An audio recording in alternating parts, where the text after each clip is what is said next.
Bonjour à tous, aujourd'hui on est le 22 avril. Alors le 22 avril c'est la journée de la Terre, donc pour moi c'est une journée particulièrement symbolique évidemment, de par ce qu'elle représente depuis quelques années, et aussi parce que je trouve ça hyper chouette qu'ils aient choisi le jour de mon anniversaire pour faire la journée internationale de la Terre.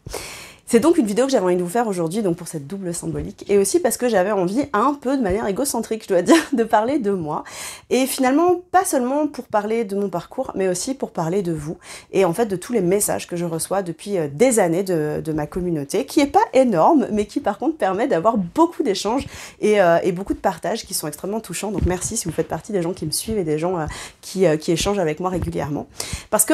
en fait, dans vos messages, ce que je reçois régulièrement, c'est, et ça c'est extrêmement classique, et si vous êtes un professionnel, vous l'entendez peut-être souvent aussi, c'est ce fameux « tu as de la chance », tu as tellement de chance d'avoir pu te lancer dans ce milieu. C'est vrai qu'aujourd'hui, je suis chef d'entreprise, j'ai plusieurs entreprises, je suis comportementaliste, éducatrice, formatrice, et je vis bien de mon métier et j'en suis absolument ravie. Et beaucoup de gens voient ça un peu comme une chance, une espèce de destinée ou de voie toute tracée.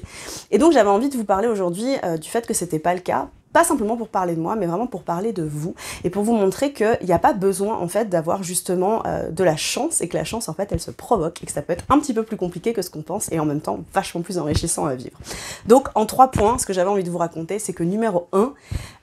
rien, absolument rien dans ma vie ne me prédestinait à travailler avec les animaux, ni ma famille, ni l'endroit où je suis née, ni les études que j'ai suivies, absolument rien. J'avais pas des parents qui possédaient un parc zoologique ou une écurie, j'ai pas eu la possibilité de monter sur un poney quand j'avais 2 ans, j'ai pas été élevée en Afrique australe avec des guépards et des éléphants, absolument pas. C'est juste une passion qui s'est révélée effectivement très très jeune, qui fait que j'ai toujours voulu travailler avec des animaux. Mais je vivais en plein centre-ville avec des parents qui n'étaient pas du tout dans ce domaine-là, une famille qui n'était absolument pas dans ce domaine-là. Donc c'est absolument possible si vous êtes tout à fait déterminé et motivé par ce qui vous intéresse. Le deuxième point que j'avais envie de partager avec vous, c'est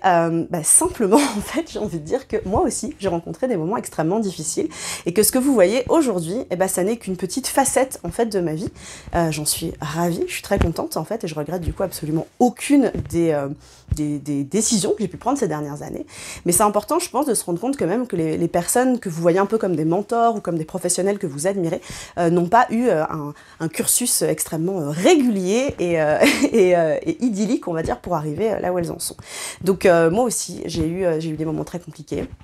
J'ai dû fermer des entreprises, j'ai été en dépression très longtemps,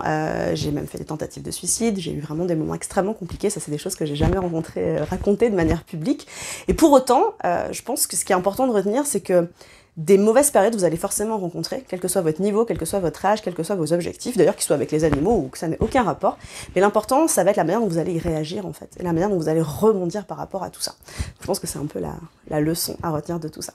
Et le troisième point que j'avais envie d'évoquer avec vous, c'est le fait, j'ai de nouveau envie de vous dire tout simplement que j'ai énormément changé d'avis. La vie d'aujourd'hui, celle que je mène aujourd'hui, c'est-à-dire le fait d'être, comme je vous le disais, chef d'entreprise, d'être sur le terrain, mais aussi derrière mon ordinateur, de pouvoir former des gens aux 4 coins du monde, de me déplacer pour des stages, des conférences, etc. C'est la vie de mes rêves aujourd'hui, parce qu'elle me permet de concilier ma vie professionnelle avec ma vie personnelle, et de passer du temps aussi avec mes enfants, avec mes animaux, etc. Mais c'est pas forcément la vie idéale que j'imaginais il y a 10 ou 20 ans. Et en fait, c'est super comme ça. Donc, autorisez-vous aussi à changer d'avis, à changer de métier, à changer d'objectif, à vous écouter et à vous dire que peut-être ce que vous voulez aujourd'hui, c'est pas ce que vous voudrez dans 2 ans. Et c'est très bien comme ça. Vous avez le droit de vous écouter, vous avez le droit d'avoir confiance en vous, vous avez le droit de choisir ce qui vous convient, parce que ça doit être extrêmement banal, c'est terriblement vrai. Vous n'avez qu'une seule vie et vous êtes vraiment la personne la mieux placée au monde pour savoir ce qui vous correspond, ce que vous avez envie de vivre et comment vous avez envie de le vivre. Donc, moi, je reste toujours là, en tout cas, si vous avez envie de vous lancer dans des métiers animaliers, évidemment avec grand plaisir, que ce soit avec ma société Animaux ou que ce soit avec d'autres organismes de formation. Je vous souhaite vraiment de réussir la vie telle que vous la rêvez, et je vous dis à très bientôt.